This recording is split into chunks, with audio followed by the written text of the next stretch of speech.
Hi friends, welcome to Kannada Shaale facts. ಇವತ್ತಿನ ಈ ವಿಡಿಯೋದಲ್ಲಿ ನಾವು ಬಾಹ್ಯಾಕಾಶದ ಬಗ್ಗೆ 10 ಅದ್ಭುತ ಮತ್ತು ಆಸಕ್ತಿದಾಯಕ ಸಂಗತಿಗಳನ್ನ ನೋಡೋಣ. ವಿಡಿಯೋ ತುಂಬಾ ಇಂಟ್ರೆಸ್ಟಿಂಗ್ ಮತ್ತು ಇನ್ಫಾರ್ಮೇಟಿವ್ ಆಗಿರುತ್ತೆ, ಸೊ ಎಲ್ಲೂ ಸ್ಕಿಪ್ ಮಾಡದೆ ಕೊನೆವರೆಗೂ ನೋಡಿ. ಹಾಗೆ ನೀವಿನ್ನೂ ನಮ್ಮ ಚಾನೆಲ್ ಅನ್ನ ಸಬ್ಸ್ಕ್ರೈಬ್ ಮಾಡಿಲ್ಲ ಅಂದ್ರೆ ಈ ಕೂಡಲೇ ಸಬ್ಸ್ಕ್ರೈಬ್ ಮಾಡ್ಕೊಂಡು ಪಕ್ಕದಲ್ಲಿರೋ ಬೆಲ್ ಬಟನ್ ಅನ್ನ ಕೂಡ ಆನ್ ಮಾಡ್ಕೊಂಡು ಸಪೋರ್ಟ್ ಮಾಡಿ.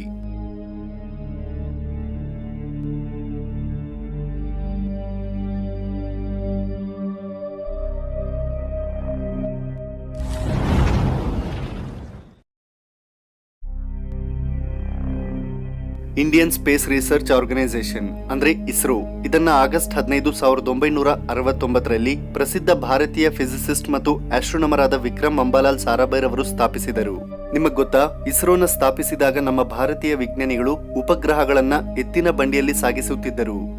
ಆಗಸ್ಟ್ 19, 1975ರಲ್ಲಿ ಮೊಟ್ಟ ಮೊದಲ ಬಾರಿಗೆ ನಮ್ಮ ಇಸ್ರೋ ಆರ್ಯಭಟ ಅನ್ನೋ ಉಪಗ್ರಹವನ್ನ ಸೋವಿಯತ್ ಯೂನಿಯನ್ನಿನ ಸಹಾಯದಿಂದ ಲಾಂಚ್ ಮಾಡಿತು.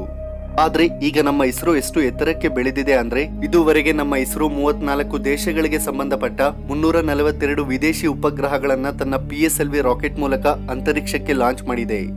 ಮೇ 26, 1999ರಲ್ಲಿ PSLV C2 ರಾಕೆಟ್ ಮೂಲಕ ಮೊಟ್ಟ ಮೊದಲ ಬಾರಿಗೆ ರಿಪಬ್ಲಿಕ್ ಆಫ್ ಕೊರಿಯಾದ ಕಿಟ್ಸ್ಯಾಟ್ 3 ಮತ್ತು ಜರ್ಮನಿಯ DLR ಟಬ್ಸ್ಯಾಟ್ ಅನ್ನೋ ಉಪಗ್ರಹಗಳನ್ನ ಲಾಂಚ್ ಮಾಡಿತು. ಇತ್ತೀಚೆಗೆ ಅಂದ್ರೆ ಫೆಬ್ರವರಿ 28, 2021ರಲ್ಲಿ ಇಸ್ರೋ ತನ್ನ PSLV C51 ಅನ್ನೋ ರಾಕೆಟ್ ಮೂಲಕ ಒಂದು ಬ್ರೆಜಿಲಿಯನ್ ಸ್ಯಾಟಲೈಟ್ ಮತ್ತು 13 ಅಮೆರಿಕನ್ ಸ್ಯಾಟಲೈಟ್ಸ್ ಅನ್ನ ಲಾಂಚ್ ಮಾಡಿತು. ಸೊ ಗಾಯ್ಸ್, ನಮ್ಮ ಇಸ್ರೋದ ಬಗ್ಗೆ ನಿಮ್ಮ ಅಭಿಪ್ರಾಯವನ್ನ ನನಗೆ ಕಮೆಂಟ್ ಮಾಡಿ ತಿಳಿಸಿ. 349 ಡೆಂಬೌಸ್ಕಾ ಇದು ಮೇನ್ ಬೆಲ್ಟ್ ಅಲ್ಲಿರೋ ಒಂದು ಅತಿ ದೊಡ್ಡ ಆಸ್ಟ್ರಾಯ್ಡ್. ಇದನ್ನ ಆಗಸ್ಟೆ ಚಾರ್ಲೋಯ್ಸ್ ಅನ್ನೋ ಫ್ರೆಂಚ್ ಆಸ್ಟ್ರೋನಮರ್ ಡಿಸೆಂಬರ್ 9, 1892ರಲ್ಲಿ ಕಂಡುಹಿಡಿದ್ರು.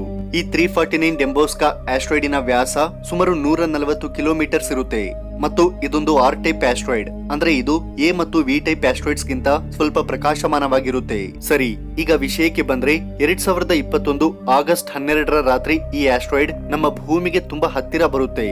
ಆಗ ನಾವು ಟೆಲಿಸ್ಕೋಪ್ ಅಥವಾ ಬೈನಾಕ್ಯುಲರ್ ಸಹಾಯದಿಂದ ಈ ಆಸ್ಟ್ರಾಯ್ಡ್ ಅನ್ನ ನೋಡಬಹುದು.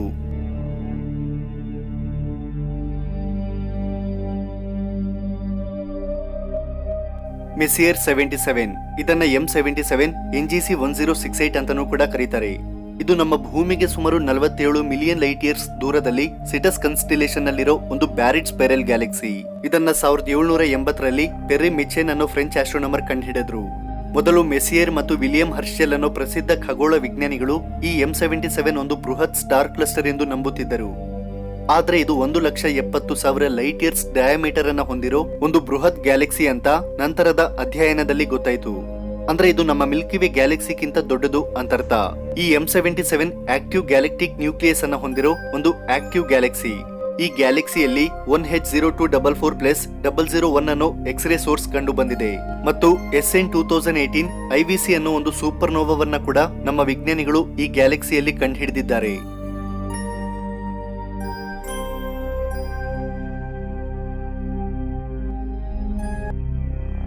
G1.9+0.3 ಇದು ಸಜಿಟೇರಿಯಸ್ ಕನ್ಸ್ಟಿಲೇಷನ್ ನಲ್ಲಿರೋ ಒಂದು ಅತ್ಯಂತ ಯಂಗೆಸ್ಟ್ SNR ಅಂದ್ರೆ ಸೂಪರ್ನೋವಾ ರೆಮಿನೆಂಟ್.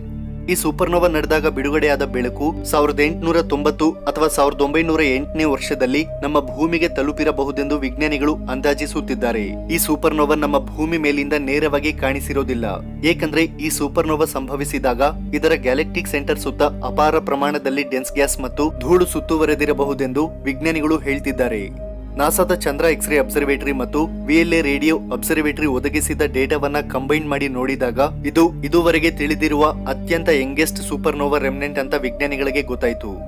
ಇದು ಟೈಪ್ 1A ಸೂಪರ್ನೋವಾ ಮತ್ತು ಇದರ ರೇಡಿಯಸ್ ಸುಮಾರು 1.3 ಲೈಟ್ ಇಯರ್ಸ್ ಇದೆ. ಈ ಸೂಪರ್ನೋವಾ ರೆಮಿನೆಂಟ್ ನಮ್ಮ ಭೂಮಿಗೆ ಸುಮಾರು 27,700 ಲೈಟ್ ಇಯರ್ಸ್ ದೂರದಲ್ಲಿದೆ.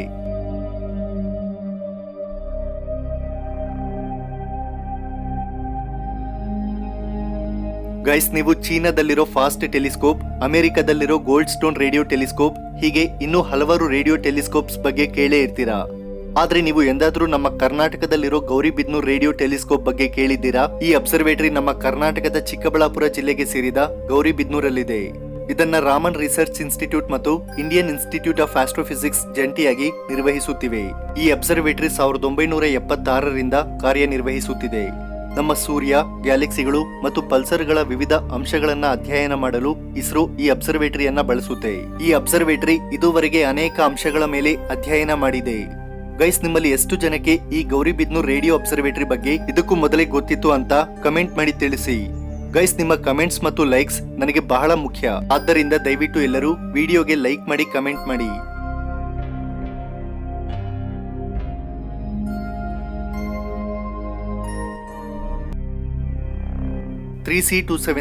ಇದು ವಿರ್ಗೋ ಕನ್ಸ್ಟಿಲೇಷನ್ ನಲ್ಲಿರೋ ಒಂದು ರೇಡಿಯೋ ಲೌಡ್ ಕ್ವಾಸರ್. ಇದನ್ನ 1970ರಲ್ಲಿ ಕಂಡುಹಿಡಿಯಲಾಯಿತು. ನಮ್ಮ ವಿಜ್ಞಾನಿಗಳು ಕಂಡುಹಿಡಿದ ಮೊಟ್ಟ ಮೊದಲ ಎಕ್ಸ್ಟ್ರಾ ಗ್ಯಾಲೆಕ್ಟಿಕ್ ಎಕ್ಸ್ರೇ ಸೋರ್ಸ್ ಈ 3C273.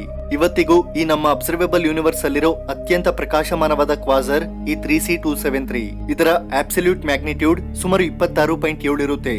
ಅಂದ್ರೆ ಇದು ನಮ್ಮ ಸೂರ್ಯನಿಗಿಂತ 4 ಟ್ರಿಲಿಯನ್ ಟೈಮ್ಸ್ ಹೆಚ್ಚು ಪ್ರಕಾಶಮಾನವಾಗಿರುತ್ತೆ. ಇದು ಪ್ರತಿ ವರ್ಷ ಮೇ ತಿಂಗಳಲ್ಲಿ ಬೋತ್ ನಾರ್ದರ್ನ್ ಮತ್ತು ಸದರ್ನ್ ಹಿಮಸ್ಪಿಯರ್ಸ್ ಇಂದ ಕಾಣಿಸುತ್ತೆ. ಈ ಕ್ವಾಸರ್ ನಮ್ಮ ಭೂಮಿಗೆ ಸುಮಾರು 2.5 ಬಿಲಿಯನ್ ಲೈಟ್ ಇಯರ್ಸ್ ದೂರದಲ್ಲಿದೆ. ಅಂದ್ರೆ ಈಗ ನಾವು ನೋಡ್ತಿರೋ ಈ 3C273 ಕ್ವಾಸರ್ 2.5 ಬಿಲಿಯನ್ ವರ್ಷಗಳ ಹಿಂದಿನ ಕ್ವಾಸರ್. ಈ ಕ್ವಾಸರ್ ಅನ್ನ ನೋಡ್ಬೇಕಂದ್ರೆ ನಮ್ಮ ಹತ್ರ 15 ಸೆಂಟಿಮೀಟರ್ಸ್ ಅಪರ್ಚರ್ ಟೆಲಿಸ್ಕೋಪ್ ಇರಬೇಕು.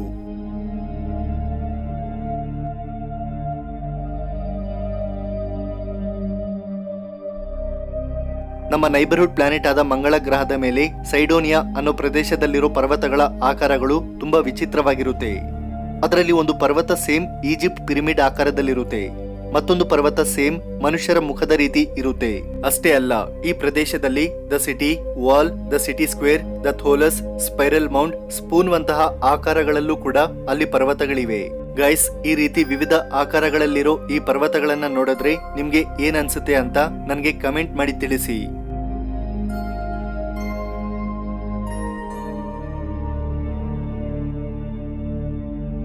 ಪಿಟಾಟಸ್ ಇದು ನಮ್ಮ ಚಂದ್ರನ ಮೇಲಿರೋ ಒಂದು ಪ್ರಾಚೀನ ಲೂನರ್ ಇಂಪ್ಯಾಕ್ಟ್ ಕ್ರೇಟರ್.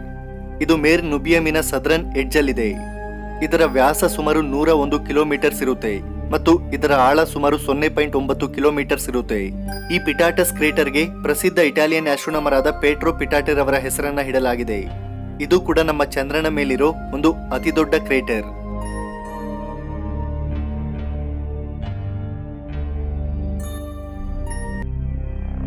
ಗೈಸ್, ನಮ್ಮಲ್ಲಿ ತುಂಬಾ ಜನಕ್ಕೆ ಕೆಲವು ಕೋಟ್ಯಾಂತರ ವರ್ಷಗಳ ಹಿಂದೆ ಈ ನಮ್ಮ ಭೂಮಿ ಮೇಲೆ ಡೈನೋಸರ್ಸ್ ಜೀವಿಸುತ್ತಿದ್ದವು ಅಂತ ಗೊತ್ತು. ನಿಮಗ್ ಗೊತ್ತಾ, ಈ ಡೈನೋಸರ್ಸ್ ಗಳಲ್ಲಿ ಒಟ್ಟು 700 ವಿವಿಧ ಜಾತಿಯ ಡೈನೋಸರ್ಸ್ ಗಳಿವೆ. ಆದ್ರೆ ಈ ಎಲ್ಲಾ ಡೈನೋಸರ್ಸ್ ಗಳ ಜಾತಿಯಲ್ಲಿರೋ ಅತಿ ದೊಡ್ಡ ಡೈನೋಸರ್ಸ್ ಯಾವುವು ಅಂತ ನಿಮಗ್ ಗೊತ್ತಾ?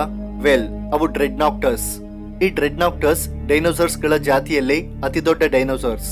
ಈ ಸೌರಪಾಡ್ನ ಸಂಪೂರ್ಣ ಪಳೆಯುಳಿಕೆ 2009ರಲ್ಲಿ ಪತ್ತೆಯಾಯಿತು. ಈ ಡೈನೋಸರ್ಸ್ ಸುಮಾರು 85 ಅಡಿ ಉದ್ದ ಮತ್ತು ಸುಮಾರು 65 ಟನ್ ತೂಕವಿತ್ತು. ಈ ಡ್ರೆಡ್ನಾಕ್ಟಸ್ ಇದುವರೆಗೆ ನಮಗೆ ತಿಳಿದಿರುವ ಅತಿ ದೊಡ್ಡ ಟೆರೆಸ್ಟ್ರಿಯಲ್ ವರ್ಟಿಬ್ರೇಟ್ಸ್ ಗಳಲ್ಲಿ ಒಂದಾಗಿದೆ. ಇವು ಸುಮಾರು 7 ಕೋಟಿ ವರ್ಷಗಳ ಹಿಂದೆಯೇ ಅಂತ್ಯವಾದವು.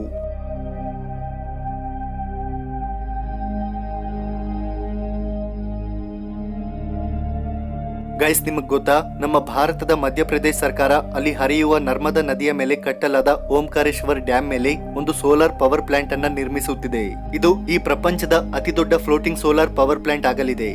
ಇದರ ಕೆಪಾಸಿಟಿ ಸುಮಾರು 600 ಮೆಗಾವೋಲ್ಟ್ಸ್ ಇರುತ್ತೆ ಮತ್ತು ಇದಕ್ಕಾಗಿ ಮಧ್ಯಪ್ರದೇಶ ಸರ್ಕಾರ ಸುಮಾರು 3,000 ಕೋಟಿ ರೂಪಾಯಿಯನ್ನ ಖರ್ಚು ಮಾಡಲಿದೆ. 2023ರ ಹೊತ್ತಿಗೆ ಈ ಸೋಲಾರ್ ಪವರ್ ಪ್ಲಾಂಟ್ ನಿರ್ಮಾಣವಾಗುತ್ತೆ ಎಂದು ತಜ್ಞರು ಹೇಳ್ತಿದ್ದಾರೆ. ಹಾಗೆ 2023ರ ಹೊತ್ತಿಗೆ ಇದು ಪವರ್ ಜನರೇಷನ್ ಕೂಡ ಮಾಡುತ್ತೆ. ಸೊ ಸೋಲಾರ್ ಎನರ್ಜಿಯ ಡೆವಲಪ್ಮೆಂಟ್ ಅಲ್ಲಿ ಮಧ್ಯಪ್ರದೇಶದ ಸರ್ಕಾರ ಈ ಫ್ಲೋಟಿಂಗ್ ಸೋಲಾರ್ ಪವರ್ ಪ್ಲಾಂಟ್ ಅನ್ನ ನಿರ್ಮಿಸುತ್ತಿರೋದು ನಾವೆಲ್ಲ ಹೆಮ್ಮೆ ಪಡೋ ವಿಷಯ.